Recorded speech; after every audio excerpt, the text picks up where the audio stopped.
Good evening. In compliance with Chapter 551 Open Meetings of the Texas Government Code, I call to order a work session of the Board of Trustees of the Austin Independent School District for Tuesday, April 7th, 2026 at 6:04 p.m. A quorum of the board is physically present at Austin ISD Central Office to conduct this meeting. This meeting is being broadcast on cable channel 22 through Spectrum, Astound Broadband, and on channel 99 through AT&T Uverse.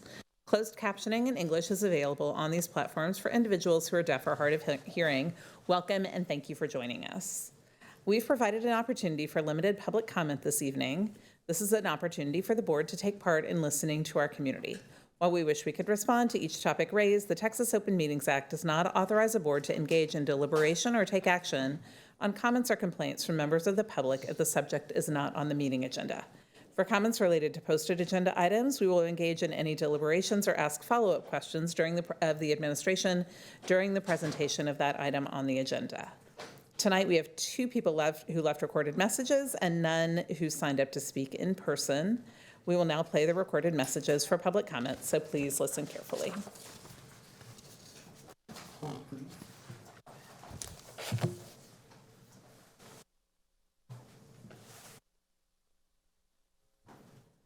The controller did not receive a file.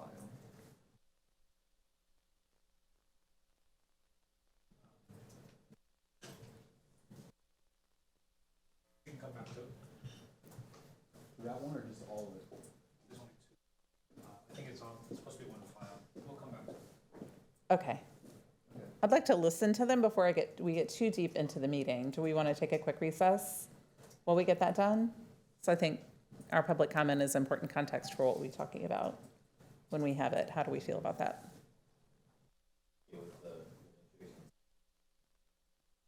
Okay. Okay. Okay, well, let's get started, and if it goes too long, we can recess. How about that? Okay. So we will start the work session and take a pause when the file is available, and I will turn it over to you. Thank you. Yes, thank you, trustees, President Boswell, and community and staff. So today we are engaging in a 2-hour work session with our trustees to discuss the 26-27 fiscal year budget. And one of the things that I think is important to acknowledge is just the challenges that we have in public education in the state of Texas when it comes to funding our schools in a way that aligns with what we think is best for students. And as an organization, I think in partnership with our trustees, we've done a lot of great work over the last couple of years trying to protect those things that are aligned with who we are as an organization and as a community.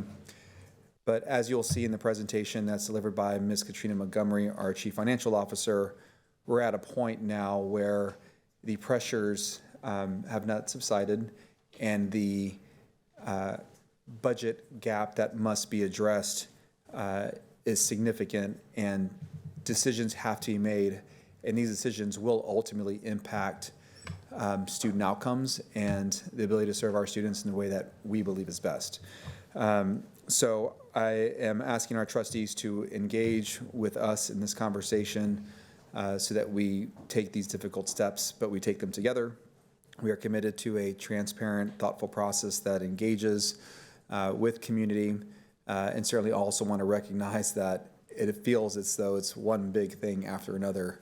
And so want to just acknowledge the moment and do the difficult work. I know we're the right organization with the right board to tackle this, and it's unfortunate, but we are not alone.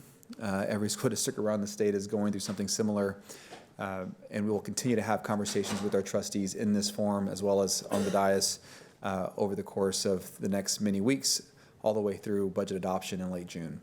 And so with that, I'll hand it over to Ms. Katrina Montgomery to kind of start us off, and then we'll pause when appropriate to listen to public comment.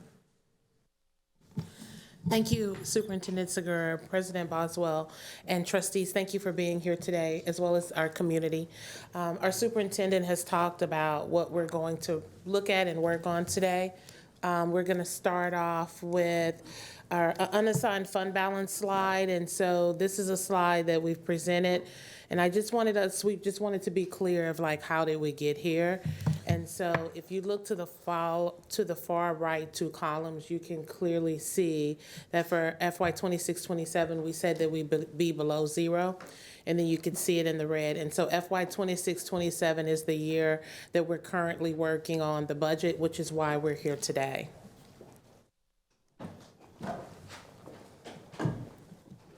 So this next slide starts off with our board guardrails and expectations, and I'm going to turn it over to President Boswell in a second, but what I wanted to do is just kind of read the guardrails that we received in August of 2024, and then we're going to have an exercise where we can go over either updating our guardrails or changing our guardrails for the new fiscal year, as well as having expectations. So just so we can level set, our 5 guardrails were ensure cuts in any area are equity driven, consider the long-term impact of cuts and reductions, ensure the teacher's voice has been heard in the decision, center literacy, align to student outcomes, and listen to the people impacted before cuts are final. So those were our guardrails that we received in 2024. So we're going to take some time to update or revise our guardrails and then have the board give us clear expectations of how we will proceed for FY 26-27.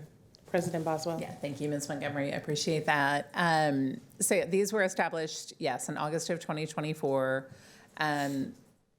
as we were looking at some challenging budget issues then.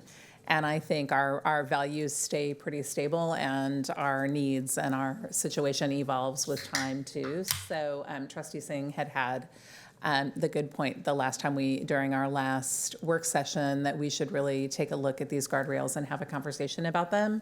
I want to acknowledge I don't think we'll get to complete answers tonight. Even when we talk about it, we're missing 4 colleagues who weren't able to make. This was scheduled pretty quickly for good reason, and we have people who weren't able to be here tonight. But I think we can get some good work done kind of toward those conversations to help get what you need. And please let us know if what we're doing is getting you to what you're needing as well, what would be valuable. So Trustee Singh, do you want to take over from here? Sure. Thank you. Thanks. So I think if we want to hop onto this slide, yes. So really, as we look at the kinds of, threats to our financial stability and the work that we have to do, we're going to have to make some tough decisions, as the superintendent kind of alluded to. And I thought it would be really helpful for us to be very clear about the guardrails. If there's anything that the trustees really felt like we needed to make sure were like hard nose not in terms of specific cuts necessarily, but in terms of approaches to this, or things that were absolutely, must-haves in terms of how we think about it, think about our budget going forward. I think that's going to give us the discipline we need for when we get to the hard cuts. So, because it kind of dawned on me, when y'all start bringing us horrible things to cut, the instinct is going to be, no, you don't cut that. But if we decide sort of a priori, things like, okay, we don't want to have to borrow excessive amounts of money. We want to make sure that we stick to our policy on restoring the fund balance by the end of the 26-27 school year.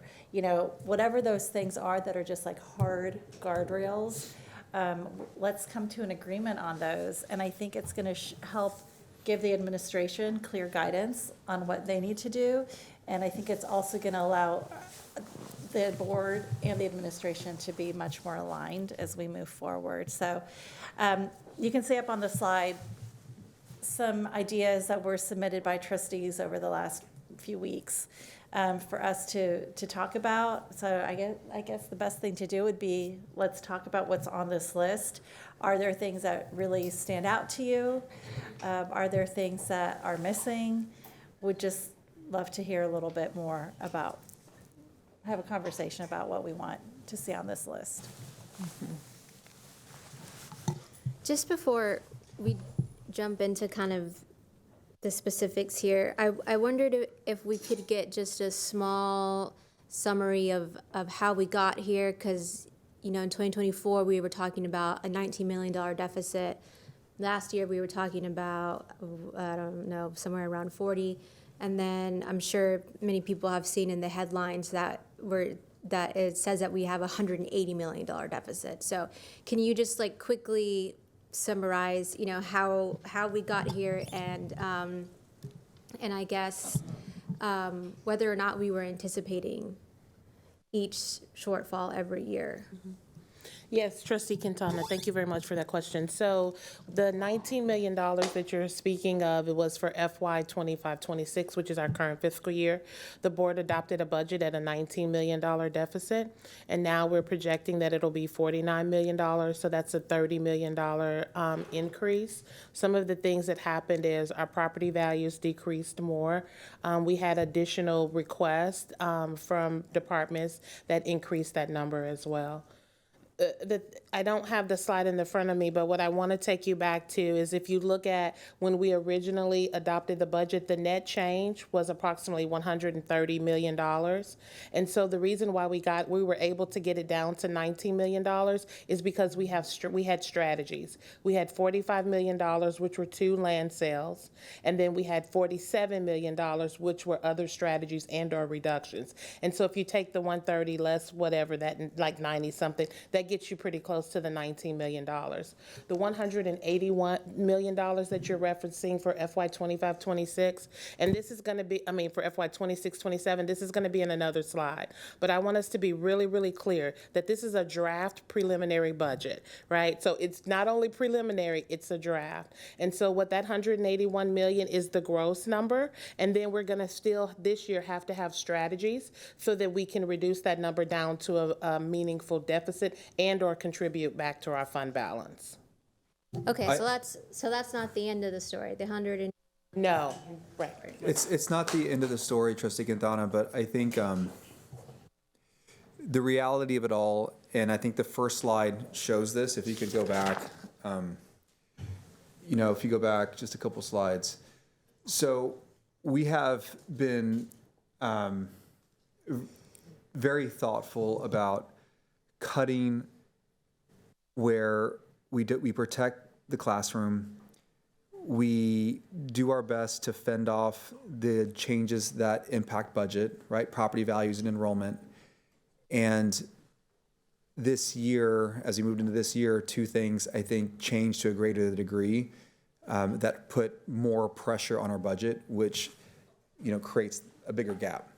I would say the first big one was the enrollment impact due to changes in immigration.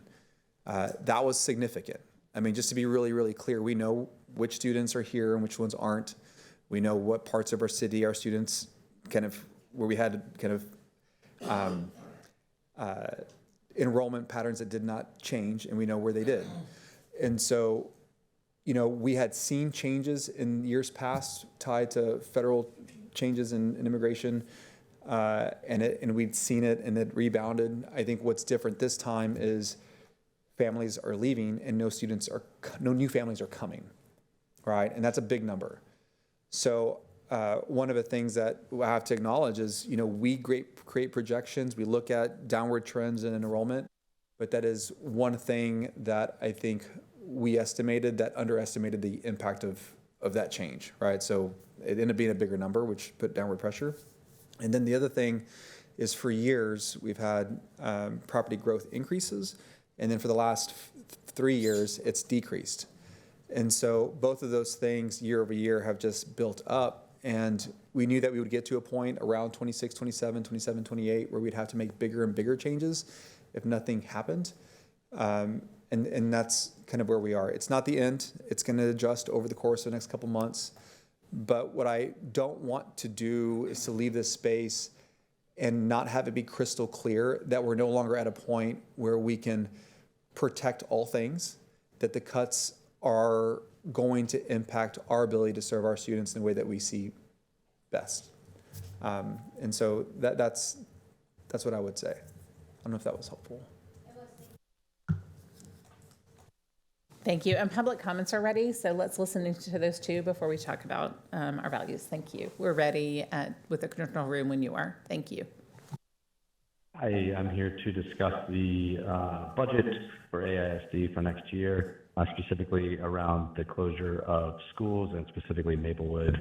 I am asking and urging the board to remove Maplewood from the closure list due to a lot of reasons.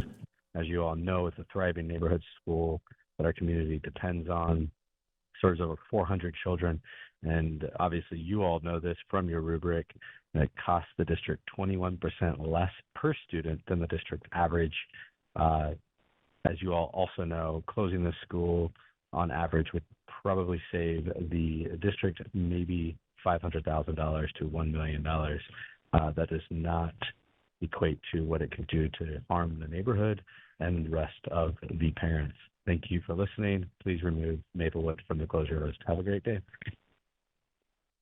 Hello, my name is Daniel Morrison. I am a parent in AISD, and I'm calling to encourage the board to seek budget solutions that do not involve closing high-demand, cost-efficient schools such as Maplewood Elementary, which costs 21% less per student than the district average, and just it doesn't make sense to close it. We've listed all the reasons why, and doing so would only exacerbate the district's budget issues by driving parents out of the district and towards private education. Thank you for this opportunity to provide commentary. Thank you for our callers, and that concludes our public comments. So thank you. We'll get back to the conversation about the goals and the guardrails and what our values are about this. Thank you. So I think what might be helpful, I would just maybe take an opportunity, if that's okay with you, President Boswell, I'm making the mistake you make, to maybe just hear from each person and think about like what really resonates for them that's either on this list or something that really we should add to the list. And then when we meet with our larger group, we can have a more complete list to work off of. Trustee Singh, are you asking just for while we record for trustees to offer guardrails and expectations? I do think of them separately because guardrails kind of inform the elements within the process, sure. and then expectations are the non-negotiables when we get to the end. I would say both, yeah. Okay. And can we see the guardrails slide again? That would be helpful. Or the vocabulary. There we go. Okay, I'm just going to note these so we can get back to the other slide.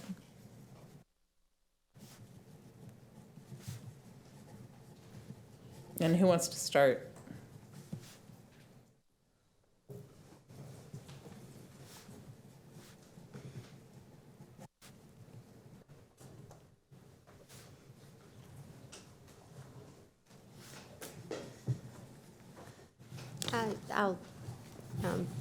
I guess for number one, ensure cuts in any areas are equity driven. I think that we should probably define equity. That was a term that we used a lot in previous processes that people didn't feel was defined in terms that they would agree with. And so I think, as a board, maybe not right now, but it would warrant a conversation around what equity means to this school district and to the communities we serve.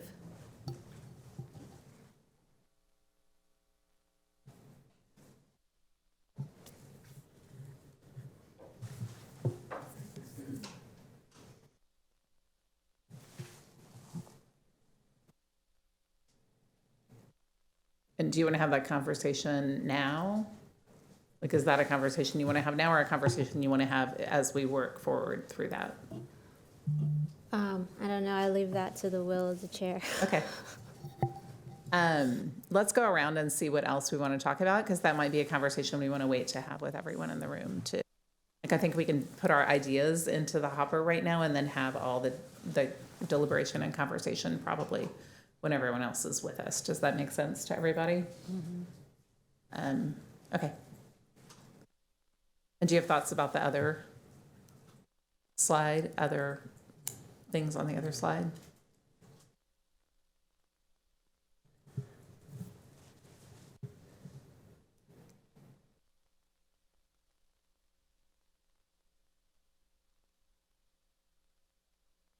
I guess I would just ask what conservative assumptions mean. Yeah, so, remember, this is feedback from you all. This is feedback we received from trustees. The way I interpret it, is whenever we make assumptions on the budget, Ms. Katrina Montgomery has to determine what enrollment projection is gonna be for 26, 27, and that ends up being the foundation Okay. for the budget. If we're overly conservative, then I may have to cut 200 million. If I am optimistic, maybe it's 120, right? And these numbers, they may seem like small percentages, but they move the budget a lot. Another element might be property decline, right? We work with the chief appraiser to get numbers, and those numbers shift. I mean, that's the honest truth. In April, we get projections, and then by the time we actually get them in August, sometimes they change by 2 or 3%, and it has a meaningful impact on our system. Okay. So that's what we're talking about. If we're, Yeah. No, I remembered this conversation now. Thank you for reminding me. Yep. I would also just love to plug under the Preserve Student Experience, partnering with the city and other organizations who can help provide those experiences to, kind of help alleviate that stressor.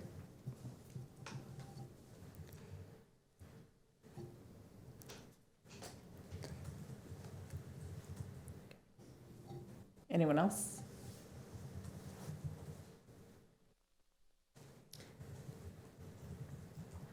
I think I may have been one of the people advocating for conservative assumptions. I think that's really important. In the past, like when I first became a trustee, we would make assumptions about not just the next school year, but for like the 2 or 3 out.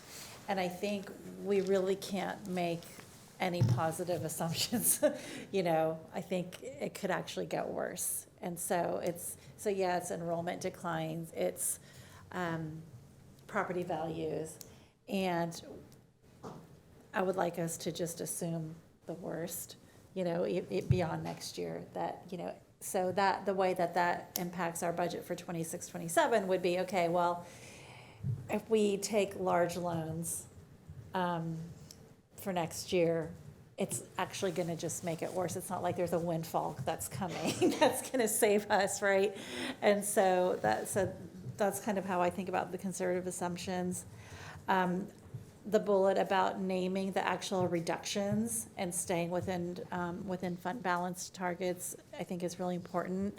To the extent possible, I want us to avoid saying, okay, we're going to make $45 million in unnamed, cuts.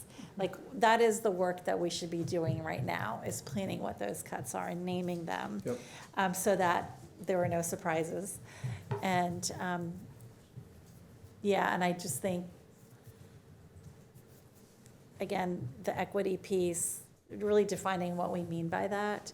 And a lot of that, I think, is also about like the process that we use, are all voices at the table. And I think you can't really have equitable decisions without that piece of it. So, Okay. Trustee Foster, anything? Okay. I have a couple of things. If we can go back to the prior slide, please, number 3. I think center literacy, I think we have to center more than that. I think literacy is certainly foundational and important, but we know that we're struggling with numeracy and math as well. And we know that, state law, the TEKS, what we owe our students also requires that we're also continuing to, even if we're talking about just the bare basics of what the state expects, we are expected to, support science and social studies and some degree of arts and some degree of athletics. And so I think we need to center the things that do, have those student outcomes, including our CTE outcomes. But literacy alone is going to leave us hurting in other places that are not optional, right? So I think we need to center that academic experience, the core academic experience that we owe our students. That doesn't mean that we should pare things down to that core academic experience, and that on the next, I'll have some thoughts about that on the next slide. I do think equity-driven is fuzzy. And can we go back to 3? Sorry, I'm not there yet. Thank you. I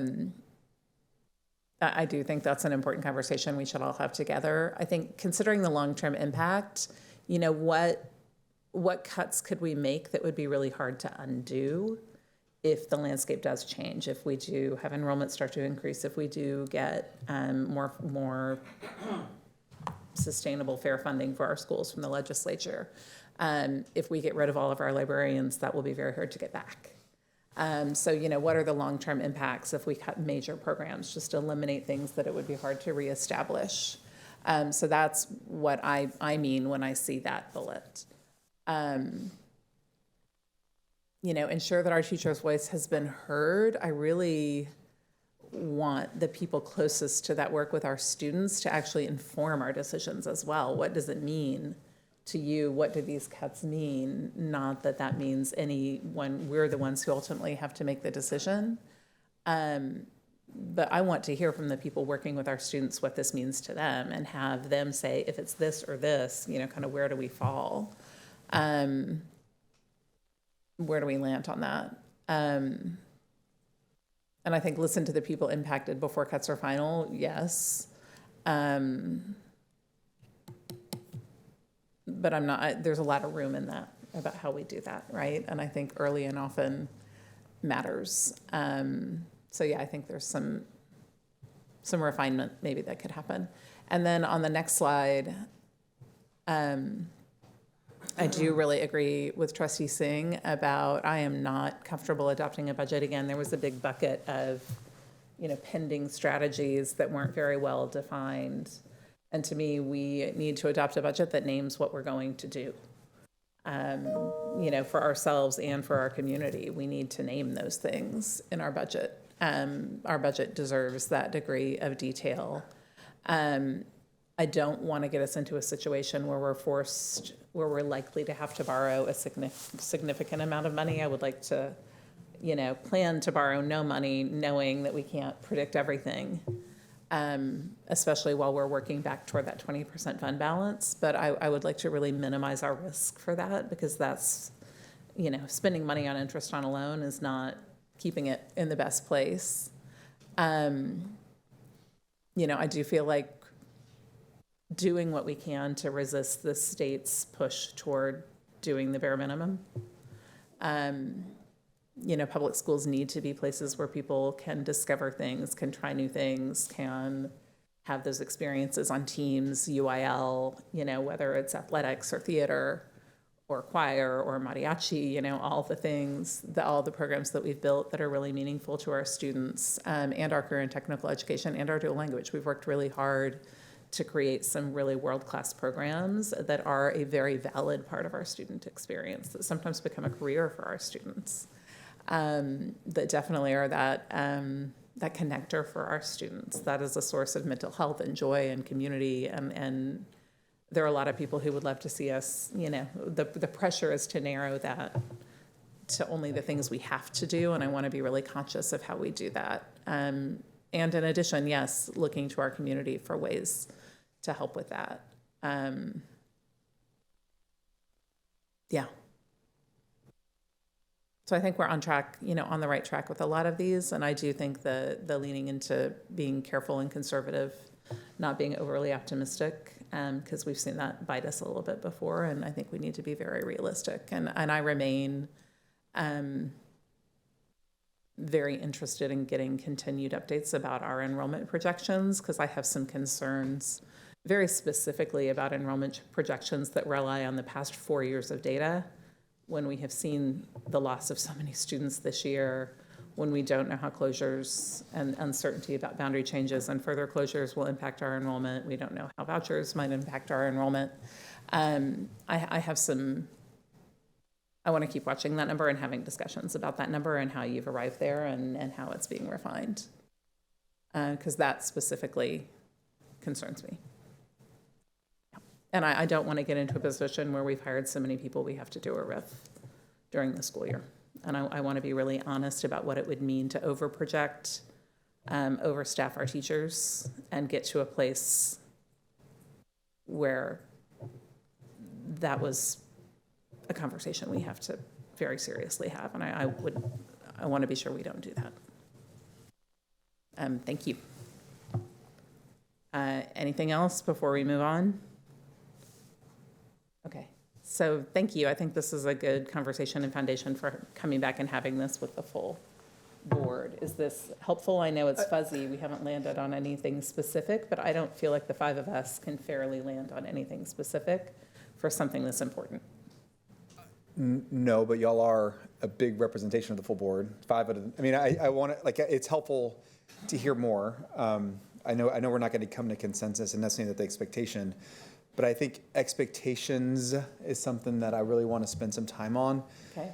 And the reason being is that when we make hard decisions and we make recommendations that come to the board, like, we will do the work, and we're going to do it in a way that is only Austin, the only way we know how to do it, right? But it's going to be hard. And what I want to avoid is a scenario in which, even after going through all the steps and engaging and bringing voice in and being very thoughtful, it's still painful, and it keeps us from getting to a vote that ultimately moves us to where we need to be. And the reason I say this is because I want to get to a place, my expectation is to have a budget that we can fully fund out of stable funding sources. And the reality of it all is Title I fluctuates every year. Our students that are identified as economically disadvantaged is moving in the wrong direction. Partnerships with the city has their own budget challenges. So those things are real, and those things we can explore, but they're not going to get us to where we need to be. And so I think when it comes to expectations, I want to bring forward expectations that I know that we can fully execute. And the more that I rely on funding sources that are not owned by us, I'm limited in being able to confirm that. I guess maybe ensure that that is done all the way through, if that makes any sense. Maybe I'm using too many words to say something very simply, but that is something that we've struggled with, because a lot of times we'll hear, go partner, go partner, go partner. And yes, we do that. But those are $1 million, $2 million moves. Yeah. Like, when it comes to who we are, when 87% of our budget is staff, the only way to get there is to have those types of difficult conversations. And so I just want to be really clear that that's what we're talking about. I think probably one of the most critical pieces you need to hear from us is how flexible are we with the fund balance? You presented to us something in December that showed your plan to get back up to a 20% fund balance. So I think it would be really important for the board to come to a consensus on how low we feel comfortable going. So originally our policy was 20%. Yep.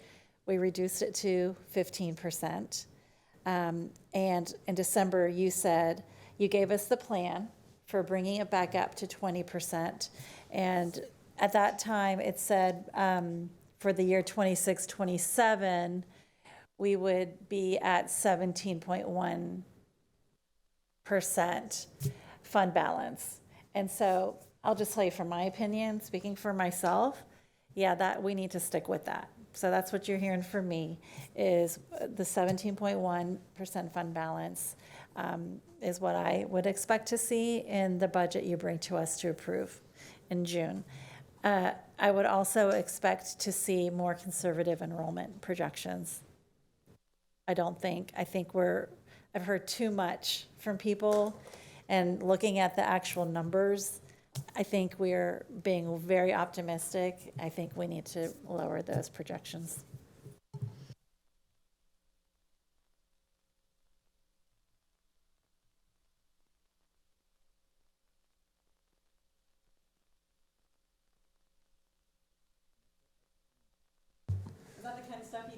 We got to be direct. I mean, Yeah. so like another example is we have real estate, right? I mean, that is something we've used in the past. And there are times when we progress real estate through the system and we get feedback, there is not consensus, and then we slow down and it doesn't execute.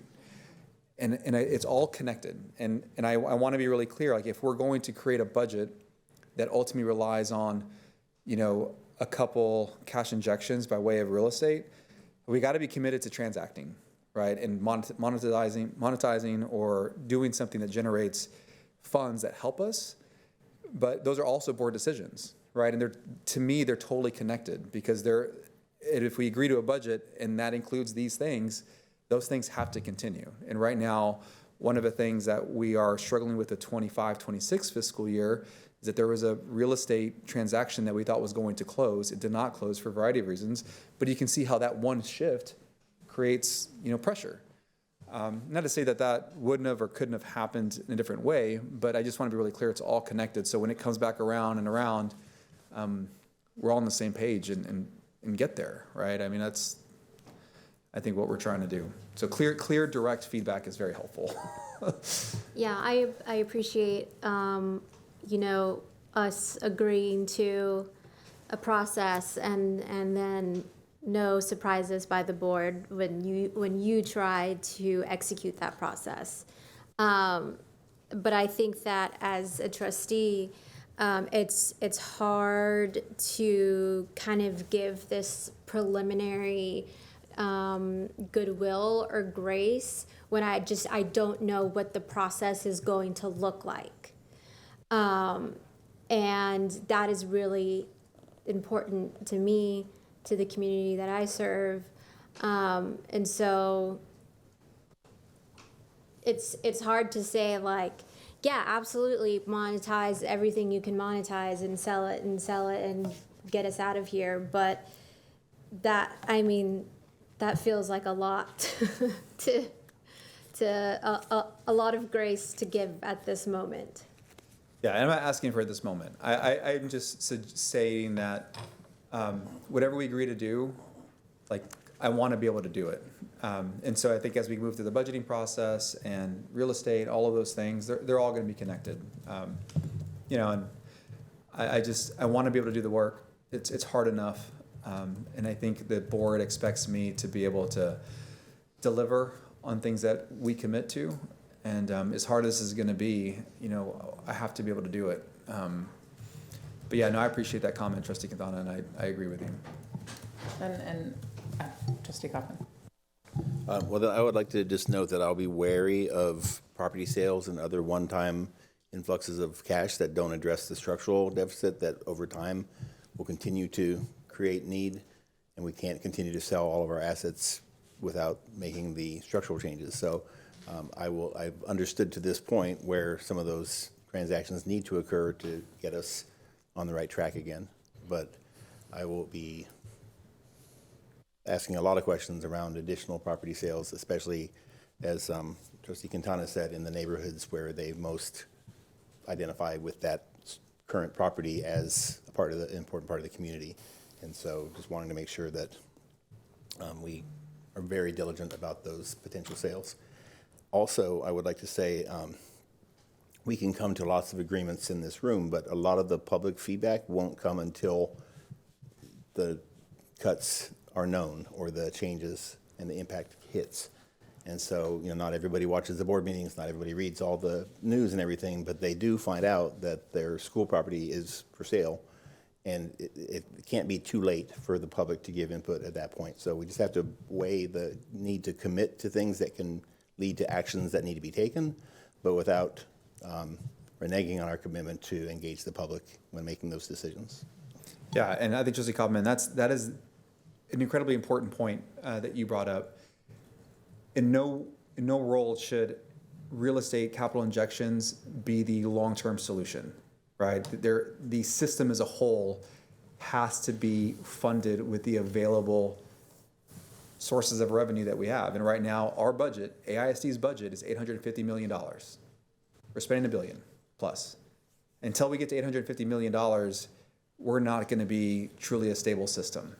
And I think to your point, I do not want to be leading an organization that can't get to a place where we're able to afford what we are offering. As painful as it's going to be, that's what we have to get to. And real estate should only be leveraged in a way to soften and transition between fiscal years, so that that cut that may be the one that goes too deep, maybe is delayed a year, so that you can go through a process and get to that final solution that is maybe a better solution for our full community. That's how I view it. And so yeah, I'm right there with you. It's not the solution by any means, not the long-term solution. Some of the things I could add to the conversation, and some of them are by way of sort of co-signing, so to speak, so as to sort of double down on the notion that these are important. One is, I don't know, this isn't a guard, or I don't know how it's just part of the conversation. I am forevermore at this point in history interested in conservative projections guiding our decision making. And the two areas that I can think of right now are enrollment and property values. And we've said that, and it's been echoed, but I think that's hugely important. I really liked thinking in terms of what cuts are flex and what cuts end up being almost akin to permanent reductions. It's just so hard to unring a certain bell. And I think that is something we haven't particularly talked to as part of this process. But if we might have something that is dear to our hearts, but the reduction is something where it could be reinstituted. And there's something else that is important to us, not quite as dear to our hearts, but it's still super important. But the problem is when we cut it, it's gone. That might actually have you flip which thing gets cut. Does that follow? So we're gonna, I desperately want to see this thing stay. But the reality is if we take it away, we can put it back. This other thing's important. And I would chop this first, except for the fact that once it's gone, it's gone. And so that's a complicating factor, and it's almost like you have to go case by case to determine which way you're going to go. But I wouldn't go hard on here's our clear priorities no matter what, when the reality is the third one down, once it's gone, it's gone. That you follow? Oh yeah. So I'm saying flex. I don't know if that's the right language for it, but what's a cut that can flex, and what's a cut that is gone for good? And we as a board should have an awareness of the implications of each cut, right? I appreciated your speaking to the reliance on stable sources for funding. I deeply doubt that we can fund the district only on stable sources. Some of our funding is going to be funding that is contingent on who's running the city and what the Department of Education is doing this year or that year.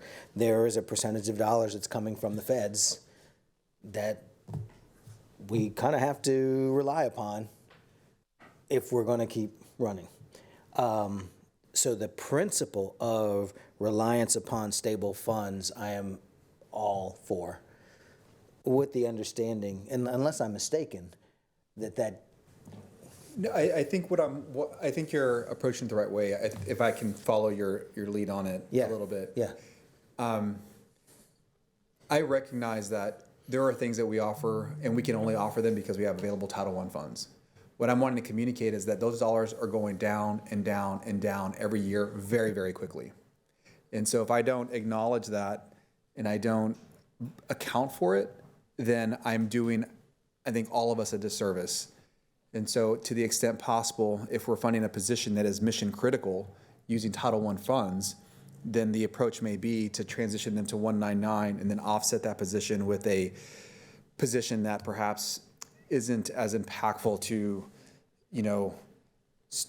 the, educational environment or the classroom itself, right? So that is what I'm saying, because in some cases, I've had lots of conversations this year where I've gotten everybody in the room that was funded with Title I, 3, different funding sources, and I was telling them, a part of your position is paid for using these sources of funding, and they're changing every year. And so that's what I mean. But I think generally speaking, if the core mission of the system should be funded with 199. Heard. Okay, so critical, there are cases where critical funding is coming from Title I, and we might, or for instance, Title I, and we might have the opportunity to do a swap, to put something on harder line so that it is safer. Correct, but then you would have to take the funds that are Title I and use them for something else, and know that in 27, 28, or 28, 29, if it goes to zero, that is going to go away. Right? Yeah, heard. And these are important nuances, and I think they're going to be incredibly difficult for our publics to follow all of these nuances, but I'm hearing you loud and clear on that kind of maneuver. Another piece related to this is clear theories of action and adherence to those, theories of action, so that if what comes to us is we have this many potentially surplus properties, and according to your Masters of Finance or whatever, our smart folks in the numbers game, they would say health looks like you don't surrender but this much of your real estate that you can never get back, and you should monetize this much of it, and whatever it comes out to be. That if it's, for instance, real estate, here is the theory of action about how to think about real estate and make that clear and apparent to us. I think on the board side of the ledger, once there's been clarity as to the theory of action in an arena, and it's been presented to us, and it's been presented to the public, and we've worked through it, we agree to the budget, well, at that point, then it's on us to follow through and to not say, well, don't do this thing that we all agreed as part of the budget to do. But what's most helpful, I think, to me and to probably the board and certainly the public is clarity, in terms of clarity and transparency, and just walking us through it, giving us a 101 on how we're thinking about these various areas. And the reality is it's not one theory of action. It's an entire ecosystem, and what's going on in our classrooms, how we're staffing, what's going on in transportation, what's going on with real estate. All of these things, what's going on in food services, all of these things have theories of action sort of guiding them. And the greater the extent to which we can be educated and our public can be educated as to these theories of action, it just raises our integrity, it raises our transparency, and it can strengthen us in our ability to stay the course, because it's what we understood when we agreed upon, and it's what we agreed upon. I don't know if that's what you're asking for, but I hope that's helpful. It is helpful. So Trustee Foster, one thing that you mentioned that I think is a powerful way to look at this work, and I want to be really clear, because here in a couple moments we're going to go through kind of big bucket items, and I want to be really clear that each bucket has, in some cases, dozens and dozens of different ways to consider a reduction. Right, and there's one thing that we use in our organization, and it's called a support and resource index, right? And it's what we use to operationalize in the work to lean into the equitable values that we have. And so what it does is it identifies these students who have historically been underserved, the communities have been historically underserved, and we built up a data set. This has been now 2.5 years or 3 years that we've used this, and it's really helped us guide the work. So if there are hirings, if there are ways that we're approaching the work, we will prioritize the work in these schools, because these schools support our students who've been historically underserved, right? And our system knows that we operate that way, and it's a way that you can operationalize it. But the reason I say this is, let's say there's a reduction of, perhaps it's a ratio of one position. And let's say that you can eliminate the position across the entire system, and then it's hard to get back. But if you are, using this tool that we developed, again, in partnership with previous departments as well as everybody, what you could say is, okay, well, for Band 1 and Band 2 schools, we're going to preserve the existing structure. Band 3 schools and Band 4 schools, which are schools that have historically not had the same percentage of students who are economically disadvantaged, you might scale it back, right? Or whatever that allocation is might look differently. Maybe it's a hub model, but you would get an overall net reduction, but it wouldn't look the same way from campus A to campus B. Now, in the event that enrollment increased and then all of a sudden funds became available, it's very easy for us to expand something already in the system versus introducing something new that isn't, right? So that's one way that I interpret what you're saying when you mentioned something that goes away and is gone forever versus something that gets scaled back and then gets reintroduced or maybe expanded, in a future year. So I want you to know the way that I hear that because of the way that we talked about it earlier, and one way that we can see that coming to fruition as part of these. Well, for me, that lives into two principles simultaneously and importantly. One, the equity drive, that you're going with an equity principle guiding your decision making, and second, you are constructing the cut in such a way that we can recover. So for me, that elegance is a weird word to use in this context, but that approaches elegance in a solution, in that there's clarity, following principles, and executing. So if that's the type of thing that comes to us by way of cuts, I think I'm appreciative of that. I think it also just reinforces how nuanced each one of these items has to be, right, to be that intentional. You can't just group these things in this way. It doesn't work that way. Not if you're going to approach it the way that we'd like to approach it. Well, and I know we need to move on, but let me be candid about one thing that creeps into this conversation. We lean into transparency. Trustee Deorioste tells us and talks about our capacity to communicate. And part of the reality is, as we lean into transparency and as we share, it creates opportunities for folks to really dig in and why this and why that.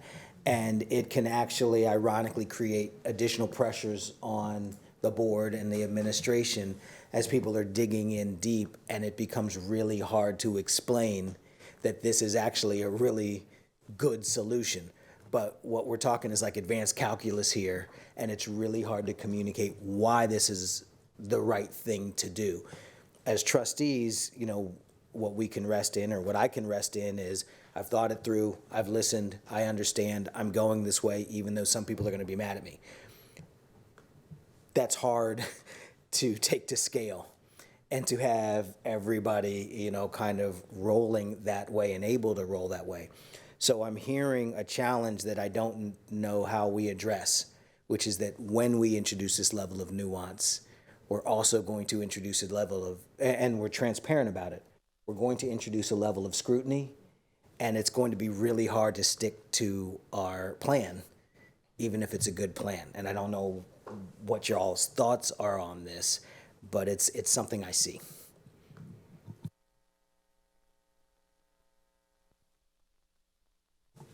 Thank you. I appreciate that. I have a couple of things to add before we move on. I want to reiterate my concerns about enrollment and in line with Trustee Singh's comment. And we have an excellent city demographer. I hope we will consider using city data as well. I know we contract with a demographer. It's someone who doesn't live in our city, and it's someone who doesn't know our city with the nuance that our city people do. I think it's a both and. I would hope that that might be a resource that we can lean into, just local knowledge as well. And I have concerns that fewer families are coming into the country. We closed 11 schools, including our international high school, 10 buildings, 11 schools. because people are not coming into the country, and people come into the country at all different ages. And that's not happening right now. So I do not want to be overly optimistic about that, and think that's the more information we can get from the more sources, I think the better we will be. Including our principals and our parent support specialists who know their campuses really well too. So, and you know, our teachers know a lot. I'm hearing a lot of anecdotal information. There's not a way to make that hard data, but I think there is a way to listen to that and learn from that. You know, including a principal who told me that she knows families at her campus who plan to go back to their parents' home countries at the end of the school year, that there will be more, according to what we're hearing. And, you know, with children who are citizens, our students who will be moving to countries they've never been to. And so I think just having the most solid idea we can have of that will put us in a better spot. I do see real estate as a tool, but one that we should use very strategically and sparingly. It's not a long-time solution, and it's one of the things that once it's gone, we don't get it back. And there are a lot of good uses for that real estate. I'm very proud of the public facility work we're doing. I'm heartbroken that we haven't been able to use it in places we had hoped to because of the budget issues. So I do think we need to be thoughtful, really thoughtful about it. And I think both with the real estate and the proposed cuts, we're a public institution, and public input is an essential part of our process. And I think we have been very supportive as a board and worked together with the administration to come up with really hard choices about big things that have really protected our values while we are making these hard choices. And I have all faith that we can continue to do that together through this very hard process. And I think the sooner community voice is included, the fewer opportunities we have for surprises or places where we diverge. That's just, I think, more of that sooner is better. And I really appreciate, I know we're going to get to a point in this meeting where we start talking with a little more specificity about different options for getting to that 17% fund balance, 17.1, to those things. And I think the sooner we can start discussing that with each other in our community, the better we're going to be able to come to something together that you can recommend and we can support. So thank you for that. I'm very glad we're starting to talk about that. I also want to be sure we're talking about technology expenses, and whether we really are committed to one-to-one and the software that goes with that and the chargers that have to be replaced, and whether we really find educational value in all of the software that we're using. Companies promise a lot that I don't think, you know, I don't have the data for our district, but generally the data don't always back up the value that is promised. Yeah, there are a lot of new studies coming out that are saying that children learn better when they've got physical things in front of them. I still have struggled with the idea of math on a screen, and you know, how that would work. And I know we do manipulatives and lots of other things, but I want to be really sure we're being thoughtful. I would rather cut products over people when we can. We have a whole lot of products that we're paying for that, you know, COVID really exploded that. And I want to be sure if we're using them at the right grades for the right reasons. And I know technology has really been sold to us in a budget crisis as a way to let teachers do small group and park kids on computers and to do things. And I really want to be thoughtful about what we need and what maybe we could cut so we can protect some other things. And the same with outside contracts. I know we've been working to reduce those outside contracts, and I want to continue doing that for special education evaluations, for a lot of things. I know we spend a lot in bringing people in-house when we can, continue doing that work. And I know last year it was very helpful to me, and I think to our ad hoc community budget committee as well, when you brought that list of kind of expenses and you know, big buckets, that what was being spent, and had that list of places we might consider cuts. And that was, to me, extremely helpful. So I would love to see that again as well.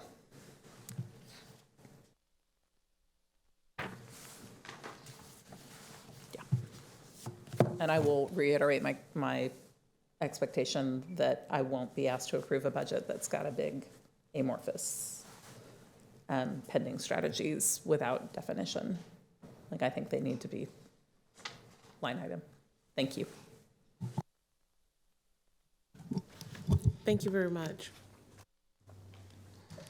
So this next slide kind of is a slide that we, Trustee Quintana asked about. And so we wanted to be really, really clear about the difference of the documents or the information or data or deficits that you have seen.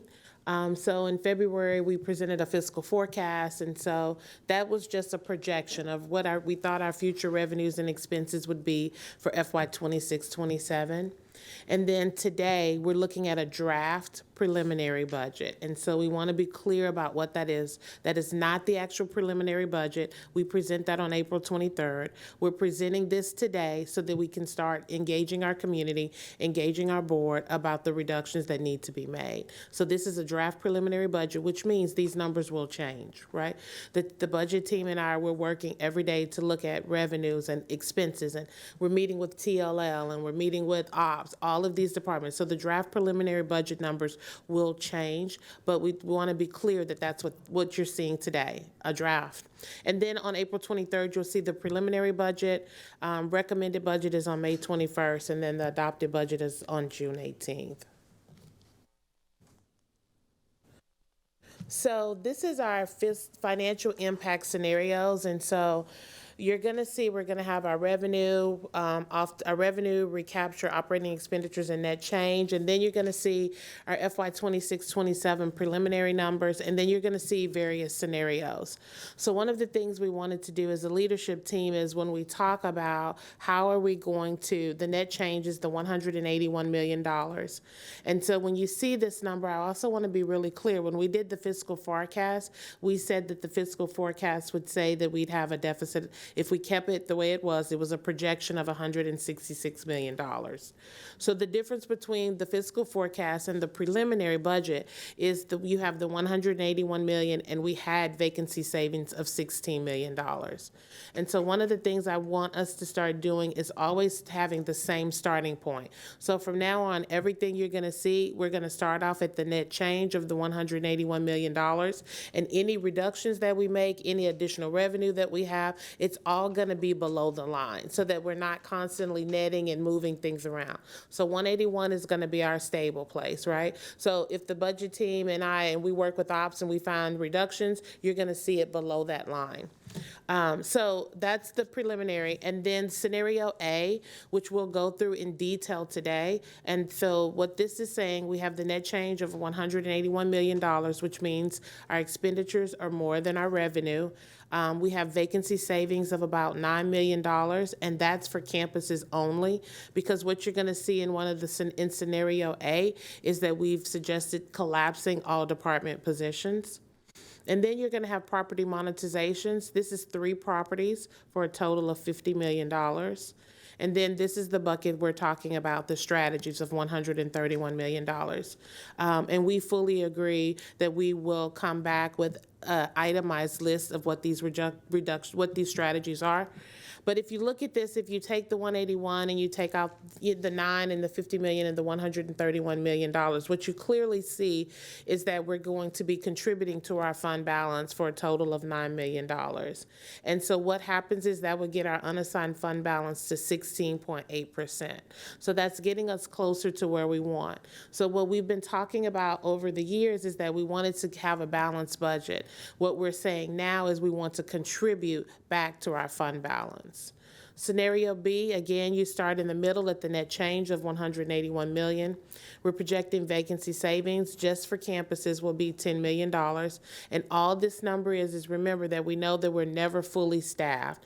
And so this is a 2% number based on our campus positions. Property monetization of $50 million, but what you see here is strategies of $117 million. So what that means is that the difference between scenario A and B, we wouldn't have to have as many reductions, but what that will give us is a negative net change or a deficit of a negative $4 million, and that will get us just to 15%. Scenario C, we're going to start off at the net change again of $181 million. Vacancy savings, campus only for $10 million. Property monetization stays consistent, 50 million. And then we have strategies there of $131 million. And so now you see this adjusted net change is $10 million. What that does is still keeps us with a unassigned fund balance of about 16.8 million. 16.8%. And then finally, you have scenario D.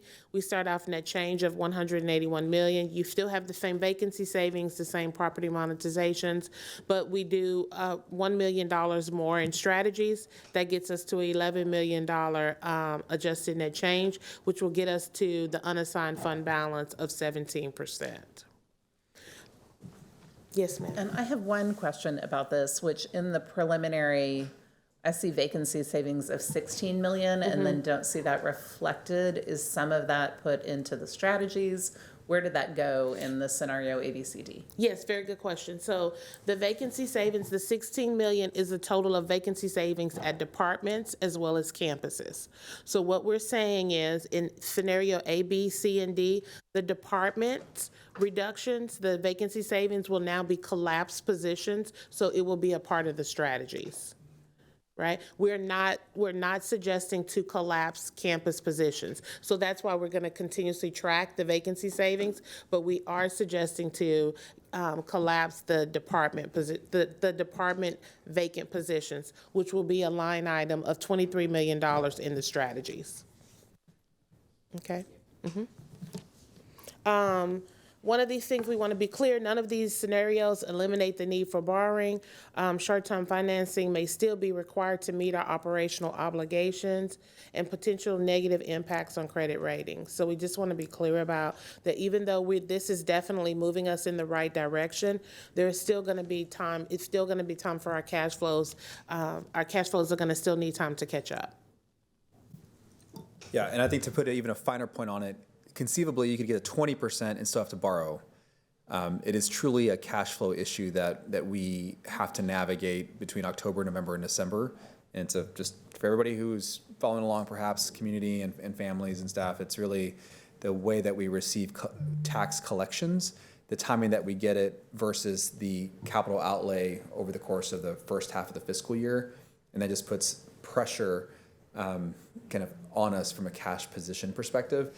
And it's always worse when there are elections. So there's an election coming up. And so even if we got to 20%, I'm just not necessarily convinced that we wouldn't have to borrow anyway because of how delayed and sometimes how much longer it could take to receive those funds. So just want to make that point. I don't understand the role of elections.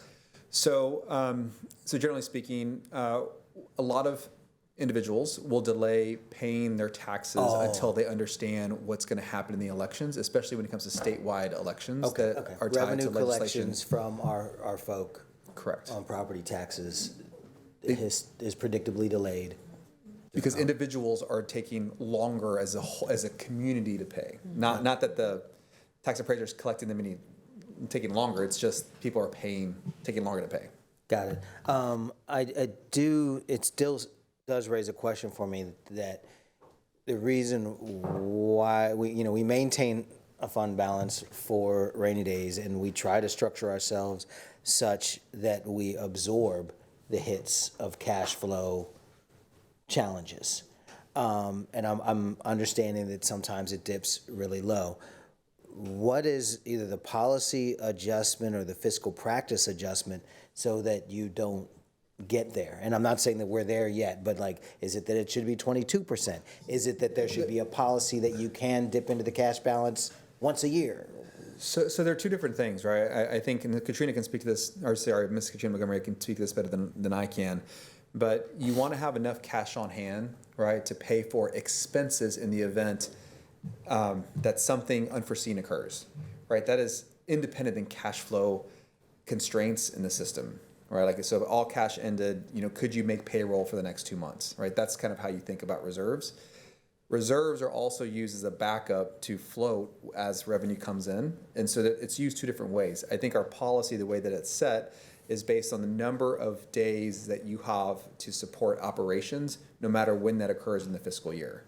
The secondary component of it is, do you have enough in the account to offset the puts and takes that occur as you collect money and as you make expenditures? So I just want to be really clear, I don't believe the 20% fund balance was set based on the cash flow tension that's in our system. It was based on the number of operating days that you have available to you at any point in the fiscal year. So two slightly different things. Katrina, do you want to add anything to that? I mean, they're just, one doesn't necessarily mean the other, but they don't both generally do this, are helpful in that way. Anything you want to add? No, I agree. I think to answer a little bit more is we just need to make sure that we're building up our fund balance. And so what we've done is we've reduced it over years. And so the way that we want to be more stable is, I would say in my personal life, just having 2 months worth of reserves might not be enough. That might be what we hear, but if something drastic changes, what will really 2 months worth of reserves do? So we want to, yes, we want to get to 20%, but then we should also want to continuously build up that fund balance, right? Like, let's not make 20%, 20% now is the current goal, but it shouldn't be the ceiling. Right. And not to further dilute maybe the conversation with complexity, but remember, it's a percent of. So if your total operating expenditures go down, right, and you keep a percent as your fund balance, then conceivably your fund balance value goes down as well. Well, the puts and takes in cash don't necessarily move in that same way proportionally. So you could have a 20% fund balance, but the total value be less than a 16% fund balance when your total operating expenditures, 4 years ago were something much greater. And so all of that kind of plays into it, Trustee Foster. Because we're talking about percents, the way cash works, especially when it comes to October, November, December, it's just not always that tightly aligned. But I'm happy to, in a future meeting, kind of break it down, because that number is a percent of, that does fluctuate also. So as you can imagine, as our operating expenditures go down, assuming that number is stable, then the percent would go up. Yeah. Part of what I'm hearing is our reality that 20% as a policy point is pointing to a minimum. It's not pointing to where we want to be. It's pointing to a minimum. Yeah, I think that's one way to look at that. That is a bottom threshold. And we lowered it because of where we were, and we want to get back up to that as a minimum and then grow from there. But even when we're there at 20%, we still have an October, November, December reality.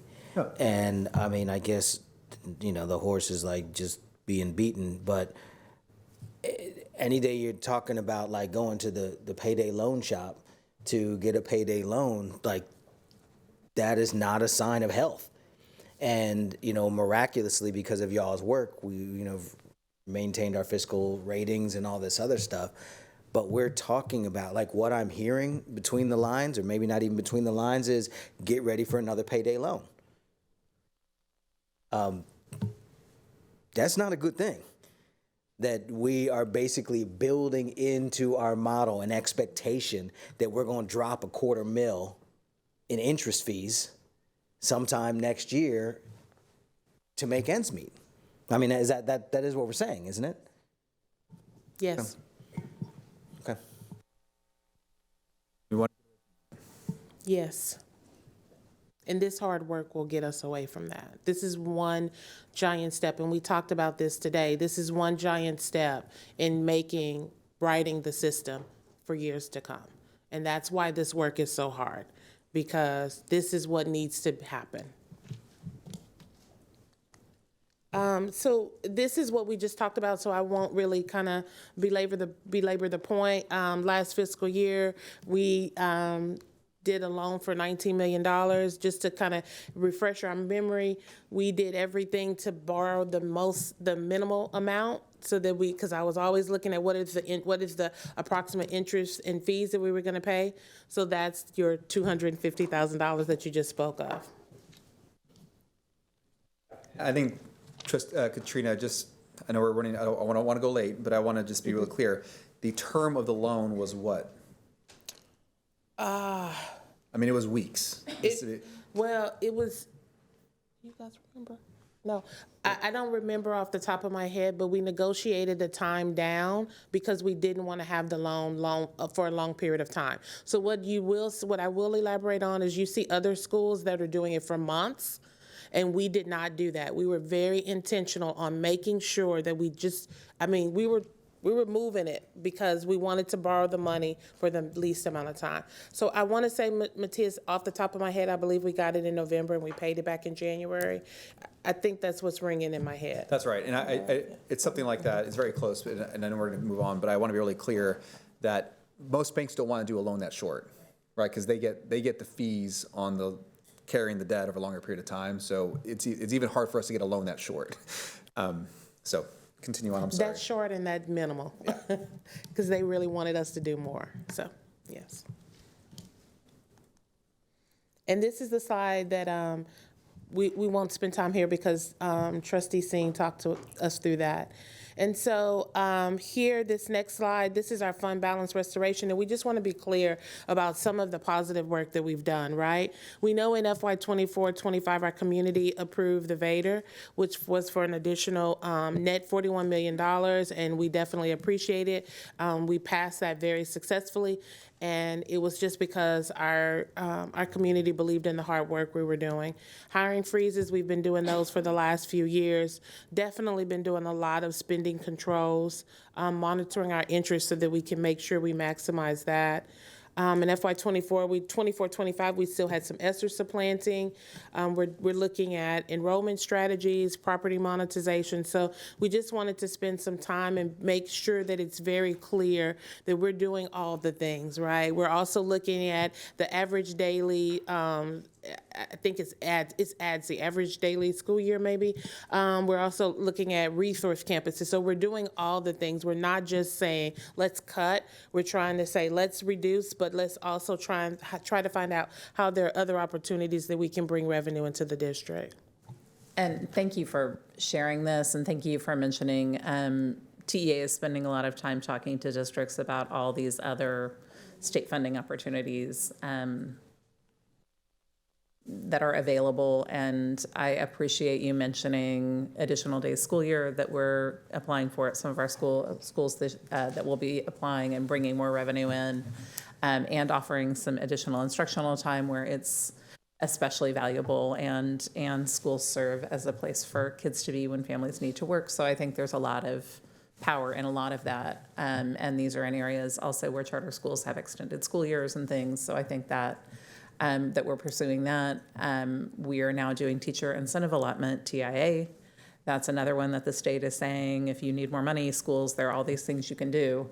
And I think we've looked for ones that really align with our values. The resource campus where we need it at the turnaround schools is another opportunity that we think, will bring more resources and really meet our values. So thank you for doing that. And then I know there's some we haven't approved or haven't explored because we feel like it's not a good fit for our community, like Bluebonnet, and that we have another HQIM, high quality instructional material, in place of Bluebonnet. And that's, so I really appreciate you calling that out. And I would love when we share this again to make sure that the additional days school year and the teacher incentive allotment and the resource campuses are all on it, because we are tapping into a lot of, as the state funding system changes, they are doing a lot that you have to seek out and apply for rather than just putting it in the budget for all schools. And we're leaning into that in some ways that are helping our community and helping our schools. So thank you. Yes. And I'll just add that Vader should be on each category because that's every year. Right. It should be. Yes. It's a great list. Thank you. And to remind people who are watching, if anyone's not doing something else on a Tuesday night, the Vader, thank you to our community for supporting that, gives us about $42 million a year in extra revenue every year from now, until perpetuity, really, in theory. And it has allowed us to maximize the amount of state funding that we're allowed to have under the regular state funding formulas. So thank you. Thank you. So this next slide is budget reality. Spending exceeds available resources. And so I won't read this slide, but what we're basically trying to show with this funding worksheet is the, oh, sorry. Hey, can y'all click on that funding worksheet? Thank you. So what we're trying to show with this slide here is illustrate the gap between our current spending plan and the funds available to the district. Thank you, Superintendent Segura. And so Josh and Adriana and the team have done a fabulous job at creating this document. And I'm gonna turn it over to our superintendent to kind of walk us through your thoughts and how we got here. Yeah, thank you, Katrina. I really just wanted to share this with trustees because I want to communicate what $180 million looks like. You know, and when we think about how we are going to do the work, it's important that we have tools that help us understand how each of these consideration is going to impact each line item. And so what this is attempting to do is to show what our 26, 27 budget allocations look like if nothing changes. And then what it does is it nets out a campus or central non-campus related costs, does a reduction, and then distributes everything else proportional to that budget item in our overall budget.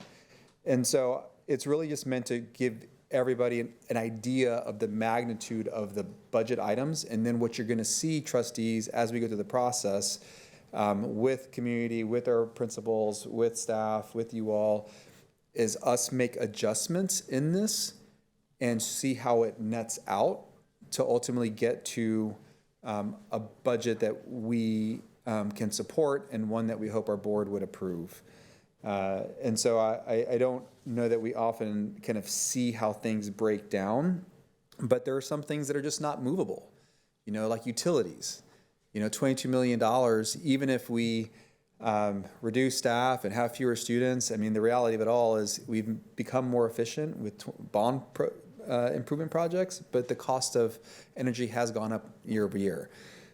So this is just really meant to introduce it. There's not an exercise associated with it at this point, but I wanted to be really clear that if you take our budget, how it currently ties to each of the big elements within our system, then look at what $180 million does as a reduction, distribute that proportional, but taking a higher percent when it comes to non-campus based reductions, you can kind of see what those impacts could be.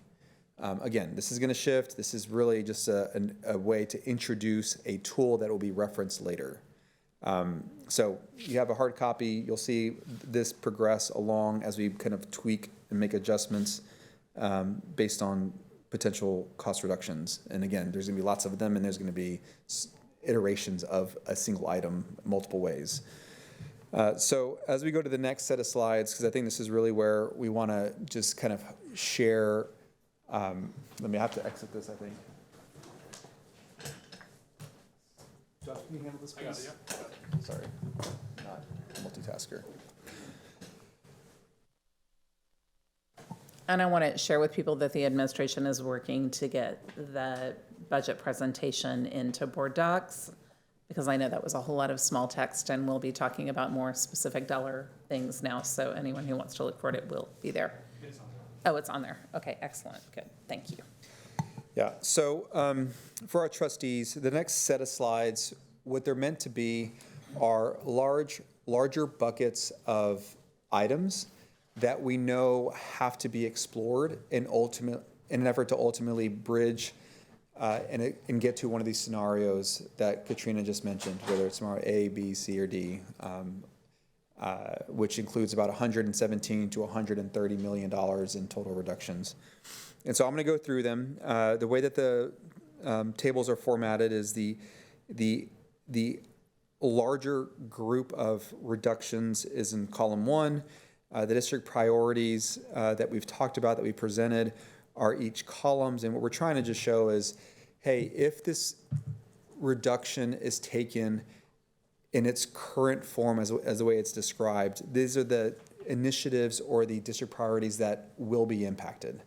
And on the far right-hand column, you'll see an estimated savings. Again, it's going to change based on the nuance in the details within each one of them. And then at the far right, outside of the column, we're communicating what districts have already done around us or what other urbans have already done. And what you're going to see many of the things that we're proposing are things that have already been done in other areas, and we're having to consider them now.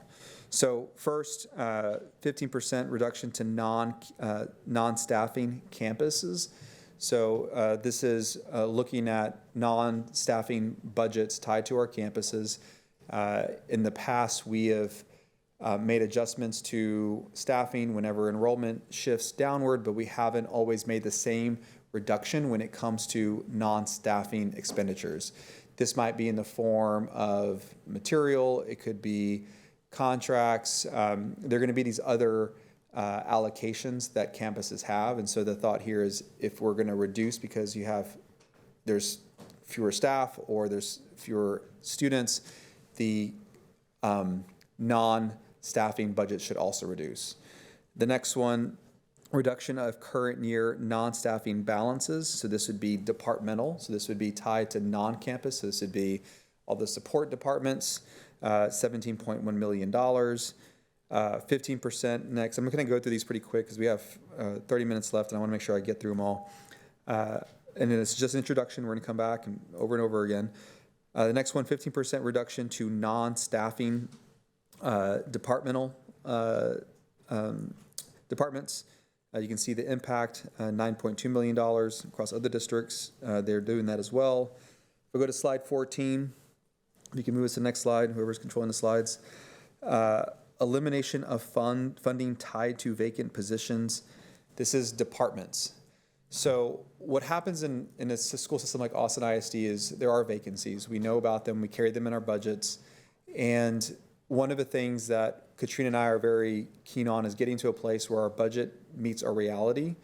And in many cases, we have vacancies that we carry and we collapse them or we sweep the vacancy savings. What we're saying now is let's collapse them all, or let's collapse a significant portion of them.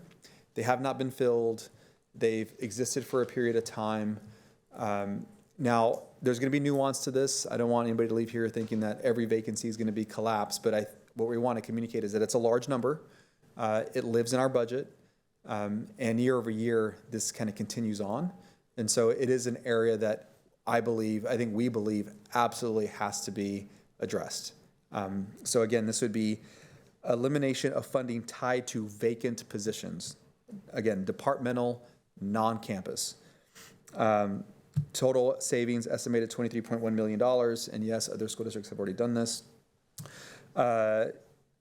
Secondary campus, teacher allotments tied to 7 of 8, moving from 6 of 8 to 7 of 8.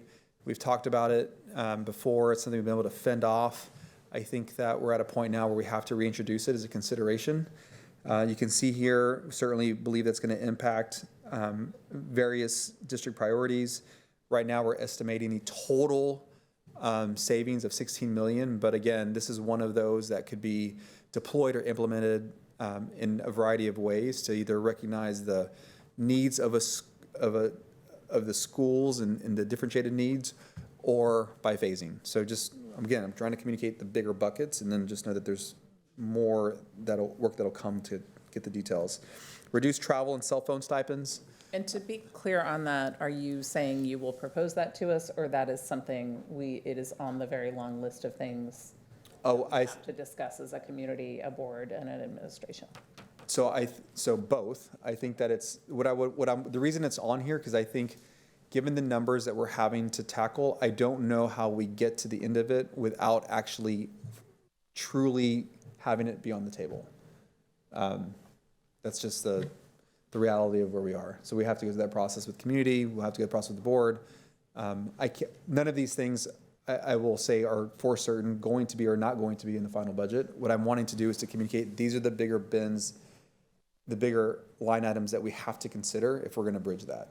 Everything else is just too small to ever materialize in something that'll get us where you want to be. Reduce travel and cell phone stipends. This is something in Austin ISD that I think has just progressed over a period of time. We certainly want to make sure that staff are reimbursed for travel that's tied to work. But what's happened over time is allocations of stipends for travel have been tied to positions. those positions don't always travel in the way that they used to, years ago. So it's a $1.2 million spend.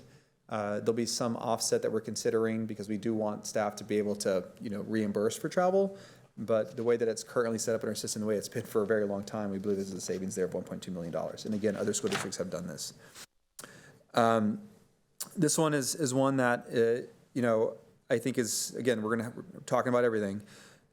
Special education stipends, campus and departmental. We as a district have invested in stipends across the board. Certainly we've made a lot of work, a lot of headway when it comes to special education. And we have base salary, we have TIA, we have stipends on top of that. So this is acknowledging not a full reduction, but some proportional reduction. I think this is assuming 50%. But I want to communicate, I've heard this from trustees and in years past, and I certainly believe that, if you look at this table here, right, when it comes to total staffing, stipends, I forgot where it lives here, but we're spending $39 million on stipends as a whole, right? Now those stipends they're for a reason, right? They're there to support staff, attract staff, to create a compensation model that keeps us filled and able to do what we need to do to serve our students. But it is a large number. We've been asked about looking at this, and so what we're doing is saying, okay, we're going to have to look at this. Elementary campus staffing adjustments, central areas. This is something that has come about a couple times now. Other districts have already gone through this process. We know that the district made some decisions, in 22 and 21. What we're saying here is we have to explore it. This is one of those things, I don't know how you get to the end without having the conversation. Adjustments to nursing and student health services. We don't have quite a number yet, but when we talk about those things that are legally required versus those things that we as a district believe in, providing these services to our students and to our campuses is something we believe in. The current model right now is one nursing allocation per campus. We think that we have to explore this, especially given how some of our schools have changed in student population. Is there a different model we could explore? We don't have a value amount on there, but it's something that we think absolutely has to be considered. And again, I think all of these, as unsettling as these are, I'm merely wanting to introduce them so we talk about what they are. There's work going to be done, but I don't want to shy away from the fact that we have to explore them. Reduction of campus safety monitors, secondary campuses. This is not SROs. This is not anything tied to HB3, but we do have security monitors and safety monitors that are at our secondary campuses, 2.9 million.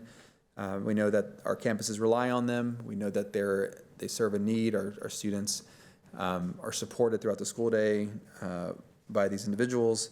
But again, when it comes to legally required versus how we've staffed, it's one of those areas that may need to be explored.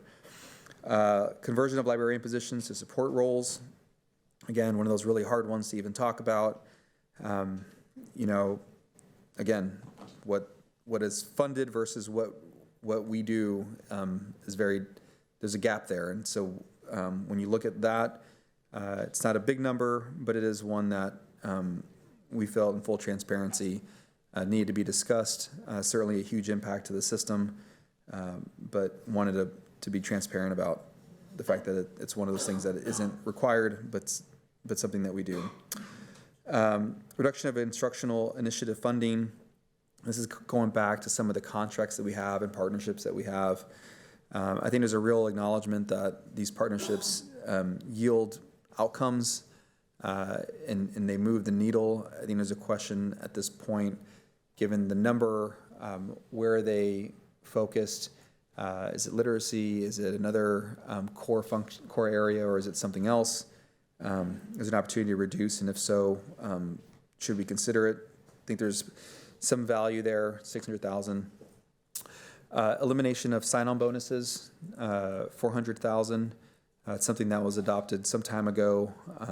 Whenever someone is relocating to Austin ISD, there's a little a bonus that's provided to, I think, assist with relocation. We're proposing looking at that and potentially eliminating it. Potential staffing adjustments, campuses, 2.5 million, and then potential staffing adjustments for departments, 40.9 million. Just continuing to look at where we can reduce based on kind of the budget constraints that we have. This next one, we don't have a number for it, adjustment, reduction of academic programs. The reality of it all is there are lots of programs that we have, and those programs are the reason that we staff the way that we do. There's a real question around, if we maintain the current programs, the staffing has to be there.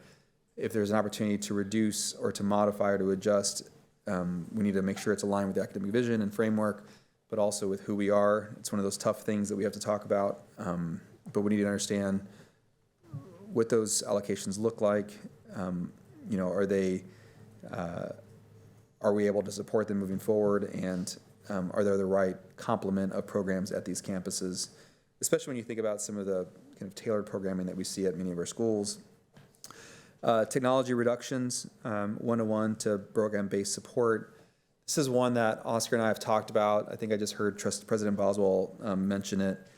I think there's total agreement in, I think, a desire from the administration to move forward in a way that doesn't presume one-to-one, but kind of leans into a model that ties technology that's developmentally appropriate to the needs of the curriculum in the program, which means that it's going to be differentiated by campus type, by program, and it's going to look very different. So it's not a one-to-one. We are going to be moving away from that. We recognize that. Oscar and I and teams have talked about it. It's a movement, I think, that's moving in the right direction. It's really hard at this moment to kind of quantify what that looks like. The other reality is many of those costs are tied to bond dollars. But I do think it's important because when we talk about these things, I agree with you. There isn't like, it's not, one-to-one is so easy to say. The other thing is tailored support, right, based on the needs of our schools.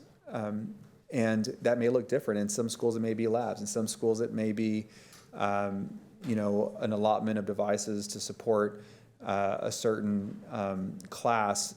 And then at the same time, we need to make sure for the summative assessments, right, STAR, we have an inventory of technology to implement, right? So we have to kind of change how we operate, and we can do that, and we're going to do that. But I think it's important that we talk about it, and again, it's part of the conversation.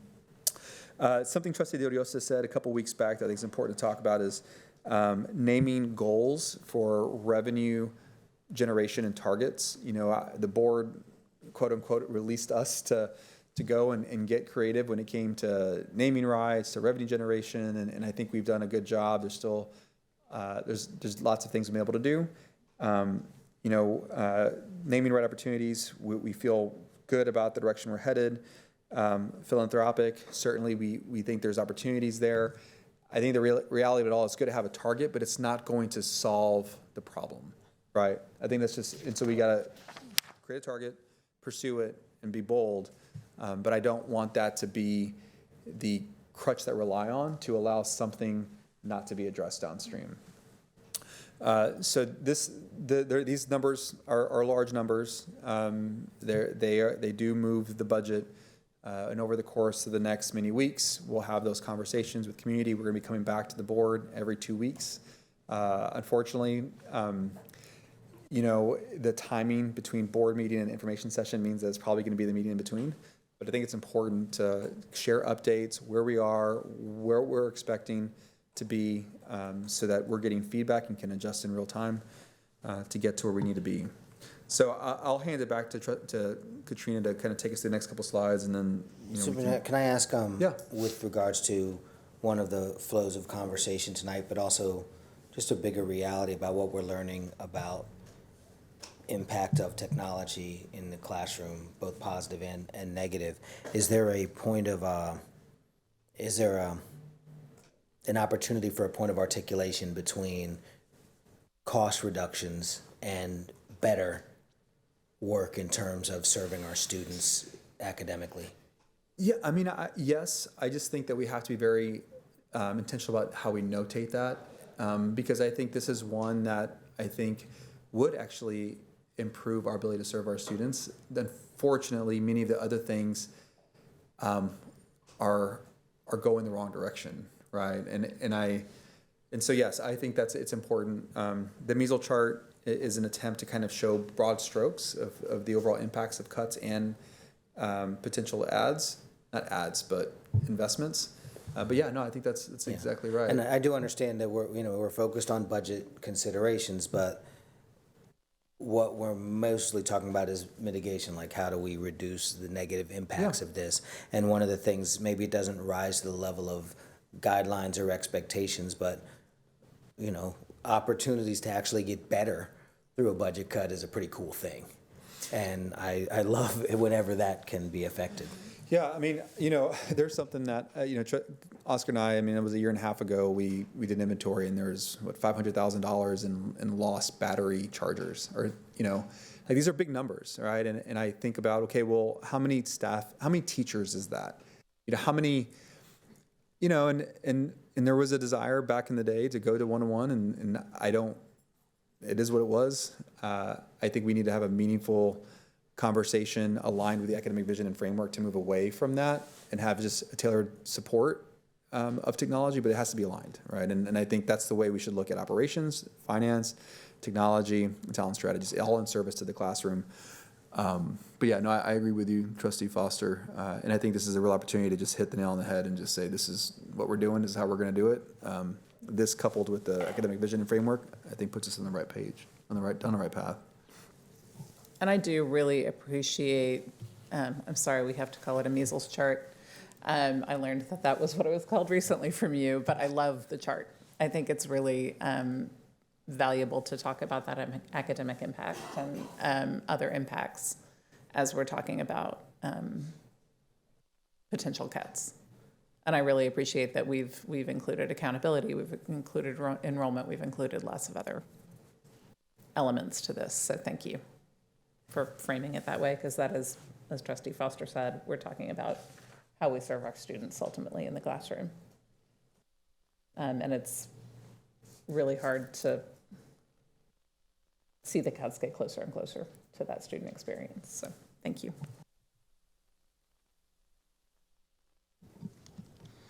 So the next slide talks about what other districts are doing. We've kind of gone over this, but they're doing some of the same things we're doing.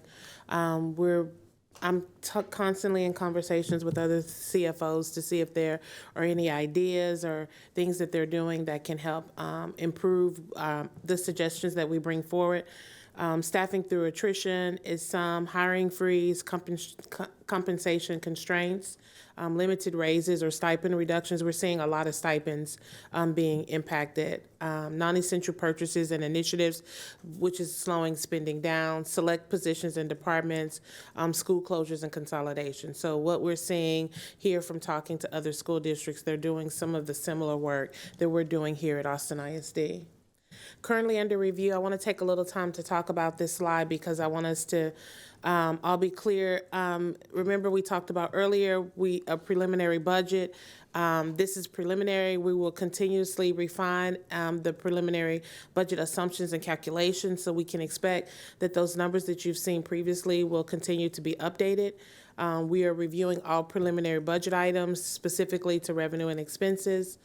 We met with our ad hoc committee on yesterday and had a really good conversation. We ended up going over some time. We have some really committed community members who understand where we are as a district, and they're really committing their time to come in, and we appreciate that, to listen to, help us have conversations and flesh out ideas for next steps. Reviewing department budgets with each leader. I had my first meeting today with Ops with Christine Steenport, and then we're going to have meetings with special education scheduled. We're going to continue to explore other strategies. The list that our superintendent just went over of ideas are not the only ones. We will continuously try to find additional strategies. Partnership space and lease audit. I had a team member do that. We see that there is some varying discrepancies on people utilizing our space and how can we get additional revenue there and monitor to make sure that everything is staying consistent. Review of the print shop. We've talked about there's some strong belief that the print shop can do additional to bring in additional monies, but for the last few years, at the end of the year, we had to bail out the print shop because they had a deficit budget. Review budget costs. And so right now we do our budget on average salaries. And so continuously looking at, is that the best way for us to budget our salaries? One of the reasons we look at this, we're looking at this line item in more specificity is because we want to be clear about the budget.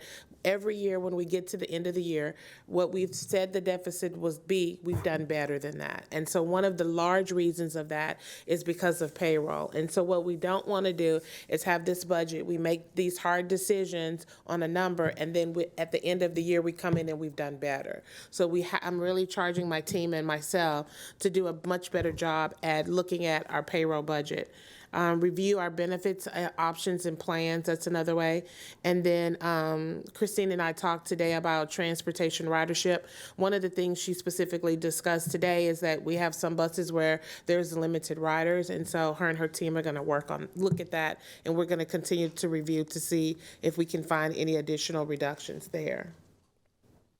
So timeline to budget adoption, April 1st, reductions were identified, which just means we had come up with a list of how we can say, these are some of the ways that we can do. These are some of the strategies. This is not specifically to what we will do. This is just a list of how we can have multiple strategies to reduce our $181 million projected budget deficit. April 23rd, you will receive the preliminary budget. It should be much clearer because, as our superintendent spoke of, we're going to have a lot of meetings from here until then. Allie and her team are working on some real detailed communications plans, and so we're going to have a lot of feedback from whether it's teaching, learning, and leading, whether it's ops, tech, or our community. May 7th, to do a list of notification of initial FY26 and 27 budget reductions. This is one that Katrina and I talked about adding. I want to point our trustees to this. So May 7th. I want to make sure that if someone is impacted by a decision that is to come and ultimately be approved in late June, that there's an awareness that that's the direction that we're headed. And so I'm really mindful of, I get the vote hasn't taken place on May 7th, but there are going to be things that are known. And so to the extent possible, and maybe this doesn't happen, but to the extent possible, if there's clarity and there's consensus, as I understand it, from the board, then I would like to communicate to those impacted staff or to those impacted departments that this is to come, so that we can begin to support them in whatever transition occurs.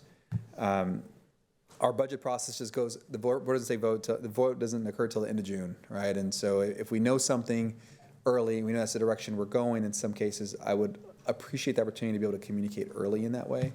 Again, it may not materialize, it may not be anything, but I wanted our trustees to know at least I was thinking about that and wanting to potentially have that be a milestone for consideration. So I wanted to, it's new, I just felt pretty strongly that we needed to have that milestone. So sorry, Katrina, I interrupted you. No, that's perfect. I wanted us to elaborate on that. May 21st, recommended budget will be presented to the board. June 18th would be the budget adoption, and then the launch will be July of 2026. And so we always want to end with upcoming opportunities. I know, like I spoke of early, Allie has a communications plan rollout, but these are some of the dates that we already have. Yesterday, we had our ad hoc meeting. April 25th, we have a virtual meeting on Saturday. Tuesday, April 28th, we have an in-person meeting at Austin High School at 6 p.m. Monday, May 4th, we will have another ad hoc meeting, and then Saturday, May 9th, from 11 to 12, we will have another virtual meeting. And then you see we've added here biweekly board work sessions, and we're also part of the strategies or the communications plan that Ally and her team are creating. We're going to start meeting with our senior leadership specifically just to discuss budget weekly. So that is the end of our presentation today. We appreciate you coming out on a Tuesday afternoon, and we're here to answer any additional questions. Yeah, and just to reinforce, we are going to be asking our trustees to engage with us on a recurring basis between the board meeting, informations meeting every couple weeks. I know Tuesday is kind of tough. We'll try to find the right balance. It may just be Thursday, and the trustees that can come, we'd love to have y'all because it really is going to help guide our work. So, and that'll be consistent all the way through the June. Thank you. And I know that you've planned for the trustees who can't be here, a meeting with staff on Wednesday, not a quorum of the board, but a meeting so they can hear what we've heard, correct? It's tomorrow at 4. Tomorrow at 4. Tomorrow at 4. So I'm glad that they will have a chance to hear everything we've heard in person before we're together on Thursday. So thank you. President Boswell, can I make a quick Yeah, comment? please. You did a great job, as always. Thank you. You did say something at the beginning when you mentioned that, when we approved our budget last June, it was for, it would show a $19 million deficit, and now it's $49 million. But I do want to make clear, as always, it is not because of anything irresponsible that this district has done. We have actually made nearly double the cuts that that we had approved in our budget.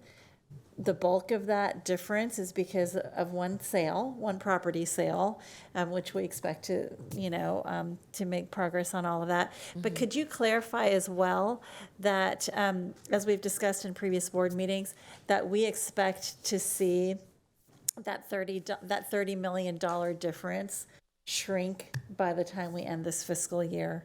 Whoever. Yes, we do. We do expect, we're still working very hard to make sure that we can reduce the additional $30 million by the end of June. And yes, I do also want to really make sure that we clarify.